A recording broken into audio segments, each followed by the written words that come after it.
Numele meu este Tudor Adrian și sunt medic specialist, chirurgie dento-alveolară.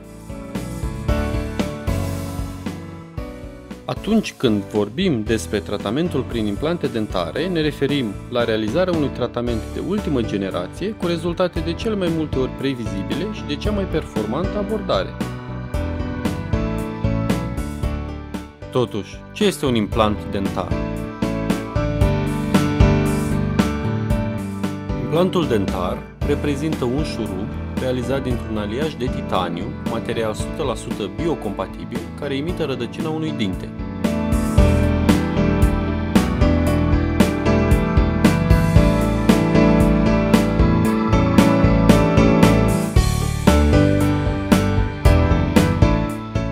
El are rolul de a înlocui rădăcina unui dinte natural care lipsește de pe arcada dentară și de a reprezenta suportul sau baza pentru o coroană dentară. Implantul reprezintă, deci, porțiunea care va fi introdusă în os și este fundația unei lucrări protetice viitoare.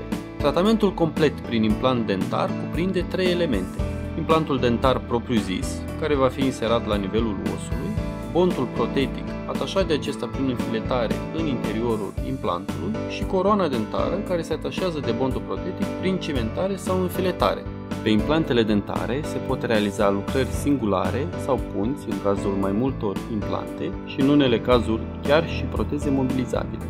După ce s-a stabilit indicația de inserare a unui implant dentar, sunt necesare o serie de investigații paraclinice. Examenul radiografic ne oferă informații despre situația actuală a cavității bucale, despre dinți și rădăcinile acestora, oferta osoasă și despre elementele anatomice de vecinătate de care trebuie să se țină seama în momentul stabilirii indicației de tratament.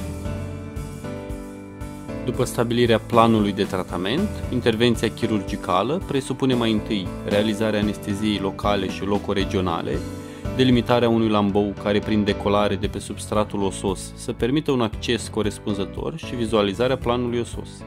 Pasul următor presupune alegerea frezelor de os ce vor fi folosite pentru realizarea spațiului în care urmează a fi inserat implantul dentar. Se începe cu stabilirea locului optim pentru realizarea acestei alveole, folosindu-se freza pilot cu care se pătrunde în os până la atingerea adâncimii necesare. În continuare, se folosesc freze de os, al căror diametru se mărește progresiv în funcție de diametrul implantului ales prin măsurătorile realizate anterior.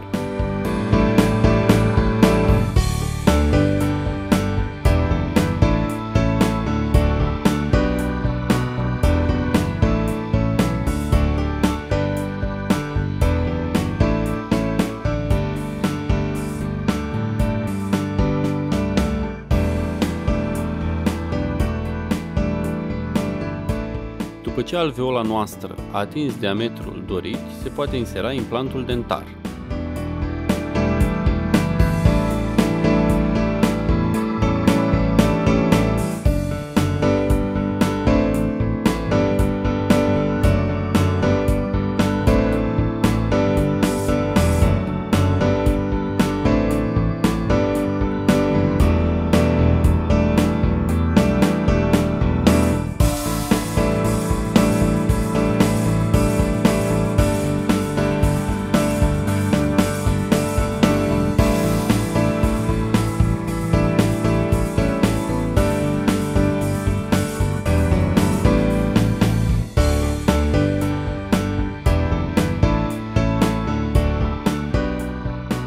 În acesta se înșurubează mai apoi capa de acoperire. La final se reacolează lamboul mucoperiostal și se suturează. Firele de sutură se pot îndepărta după 7-10 zile.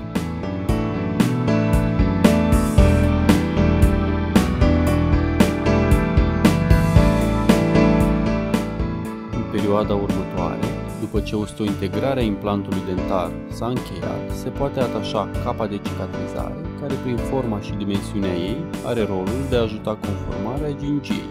Aceasta se menține aproximativ 2 săptămâni, după care se poate începe realizarea coroanei dentare de către medicul stomatolog.